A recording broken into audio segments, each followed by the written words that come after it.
రేవంత్ పాలనలో తగ్గిన ఆమ్దాని, రాష్ట్రంలో మళ్లీ కోవిడ్ నాటి పరిస్థితులు. ఈ ఆర్థిక సంవత్సరంలో తొలి 6 నెలల్లో 33% మించని రాబడి, తలకిందులైన బడ్జెట్ అంచనాలు, దారుణంగా కుదేలైన రియల్ ఎస్టేట్, కాగ్ తాజా నివేదికలో వెల్లడి. స్వరాష్ట్రంగా ఏర్పడిన తర్వాత ప్రతి ఏటా పెరిగిన రాష్ట్ర రెవెన్యూ రాబళ్లు కాంగ్రెస్ పాలనలో మాత్రము ఏటికేడు తగ్గుముఖం పడుతున్నాయి.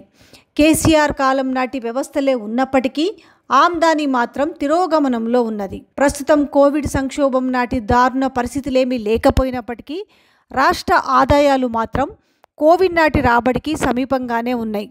ప్రస్తుత ఆర్థిక సంవత్సరం 2025-26లోని తొలి 6 నెలల్లో రెవెన్యూ రాబడులు బడ్జెట్ అంచనాల్లో కనీసం 33% దాటలేదు. నిరుడు కూడా ఈ రాబడులు 34% మించలేదు. కానీ కేసీఆర్ అధికారంలో ఉన్నప్పుడు 2022-23లోని తొలి 6 నెలల్లో 38%, 23-24లోని తొలి 6 నెలల్లో 40.27% రెవెన్యూ రాబడులు వచ్చాయి. ఈ లెక్కలు బీఆర్ఎస్ నేతలు చెప్పినవి కాదు.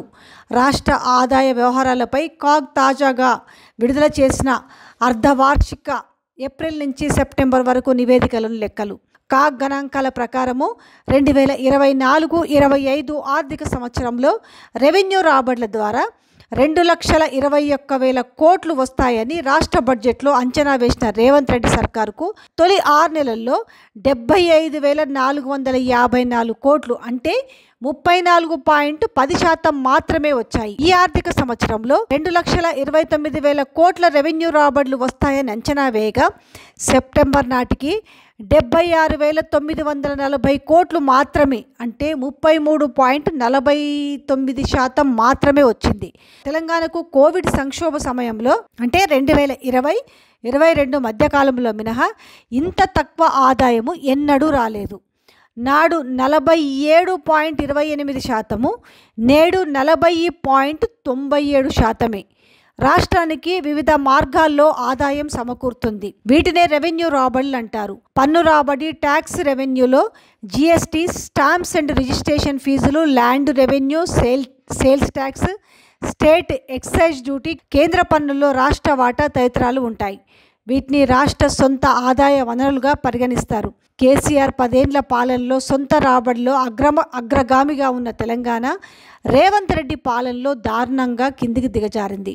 2019-2020 ఆర్థిక సంవత్సరంలోని తొలి 6 నెలల్లో ట్యాక్స్ రెవెన్యూ వార్షిక లక్ష్యంలో 42.22%కి చేరింది. ఇదే సమయానికి 2021లో 31.19%, 21-22లో 42.9%, 22-23లో 47.28%, 23-24లో 43.73% ఆదాయం సమకూరింది.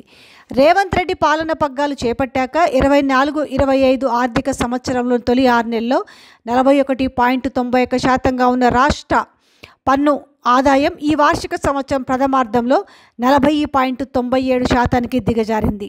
హైడ్రా, ఫ్యూచర్ సిటీ, మెట్రో రద్దు తదితర అనాలోచిత నిర్ణయాల వల్ల తెలంగాణలో రియల్ ఎస్టేట్ రంగం కుదేలవడంతో పాటు రాష్ట్ర సొంత ఆదాయాలు తగ్గిపోయాయని ఆర్థిక నిపుణులు ఆందోళన వ్యక్తం చేస్తున్నారు.